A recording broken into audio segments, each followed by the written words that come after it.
Oh my gosh, ang taas, nakakanginig ng tuhod, nakakatakot.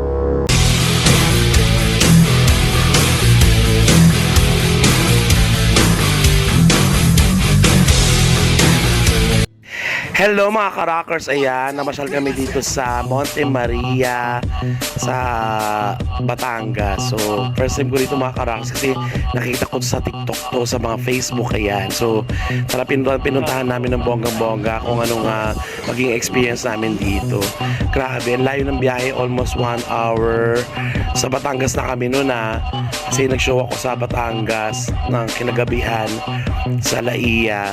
Tapos dumiretso na kami dito, so 1 hour.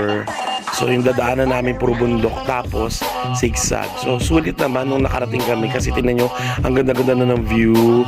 Para kami nasa ibang bansa at may simbahan pa dito. Kaya nagdasal kami ng bonggang-bongga. Ayan o, mga ka-rockers. I love it!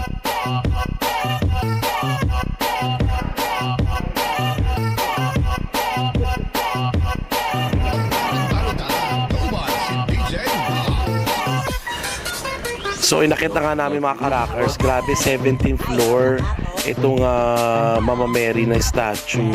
Sobrang taas nito. Isa daw to sa pinakamataas na Mama Mary sa buong mundo. Kaya naman, actually mas mataas daw siya sa Statue of Liberty. So ito nga 17th floor. So ito yung view sa taas, o di ba? Grabe, nasa langit daw ba kami? Charot.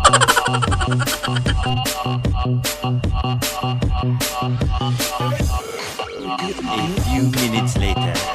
Ayan, so bumaba na kami mga ka-rockers para puntahan pa ay mga ibang pasyalan dito sa Monte Maria. So ito yung mga capsule mga ka-rockers. So ito yung mga nakikita ko. So wala pang nakatira, hindi pa masyadong maayos. So ito yung view mga ka-rockers. Ang ganda ng sunset. I love it. Di ba winner? Kaya naman, inabil pa namin to mga ka-rockers yung iba pang mga pasyalan dito. So dito naman kami dito sa pinakataas. Ayan, di ba? Salamin to mga ka-rockers. So, di ba? Ang ganda.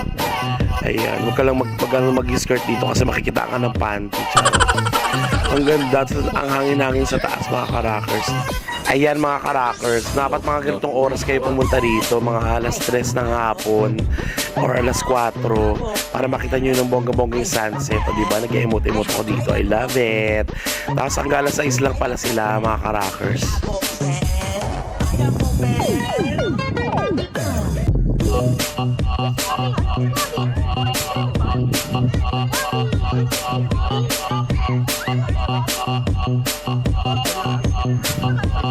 A few moments later. Ayan, at pumunta na tayo sa pinaka-highlight mga ka-rockers. Ito na yung pinakamataas na bonggang-bongga at talagang tinatawag na lang glass walk. So, 3rd floor to mga ka-rockers. Ayan, pumunta na kami dito. Ang taas, grabe. Nakaka-excite. Ayan nandito na kami mga ka-rockers. Binigyan kami ng ng isusuot namin para at least hindi na magasgasan yung yung glass walk.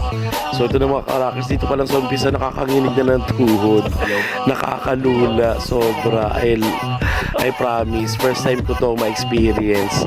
Grabe, ang taas. Grabe, alam nyo ba yung mga iniisip ko habang naglalakad ako dito? Parang napapanood ko sa Final Destination, ganun. Scary. Grabe, ang taas mga ka-rockers. Nakakalula, sobra, as in. Pag hindi ka sanay, kumapit ka na lang.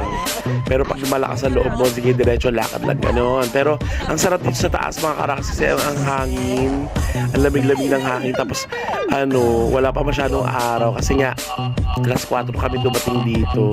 So, palubog na yung araw, di ba? Mas maganda yung ganito, hindi masyadong mainit. Kaya nakakalula talaga.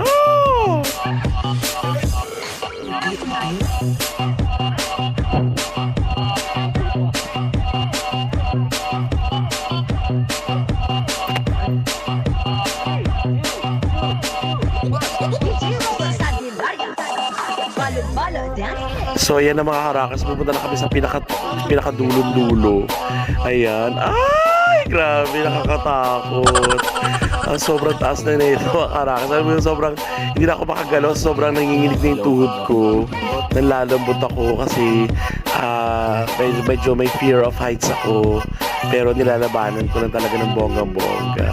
Sa mga medyo ano dyan, matakot sa matataas na lugar na huwag kayong gumura dito. Pero experience nyo talaga ng bonggang-bongga kasi ang sarap. In fairness, ang hangin. Kaya imot-imot. Let's get run. O diba, palubog niya yung araw. Ang ganda niya paggabi. May ilaw-ilaw. O diba, ganda.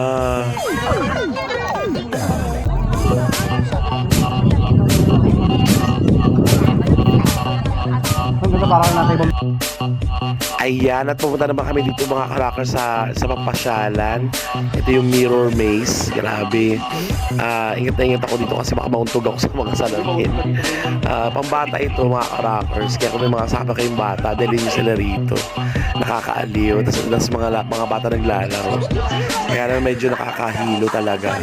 Kasi nga, hindi mo alam kung ano yung nadaanan mo, kung salamin ba or daanan siya. Tapos pagdating mo sa pinakagitna, ayan, may mga party goers, may mga ilaw-ilaw, iba-ibang klaseng ilaw, yun lang. So gusto niyo mga party ganyan, mga ilaw-ilaw, makakita ng ganito, yan, diyan kayo pumunta, ganun.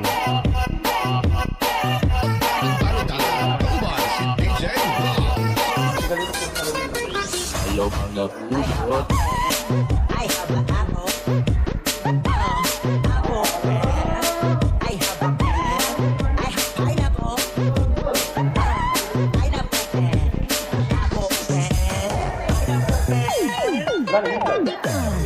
Ayan, grabe. After noon, yung pinasyalan namin, nagutom kami ng bonggang-bongga. Kaya kumain kami. So ito nga pala mga karakers, inabot na kami ng gabi rito. Ito yung itsura niya paggabi. So may mga ilaw-ilaw, di ba? Kaya kung ako sa iyo, kung gumuna kayo dito sa Monte Maria, pasyalan nyo ng bonggang-bongga. I love it. Maraming salamat sa panonood. Keep on rock and rock the world.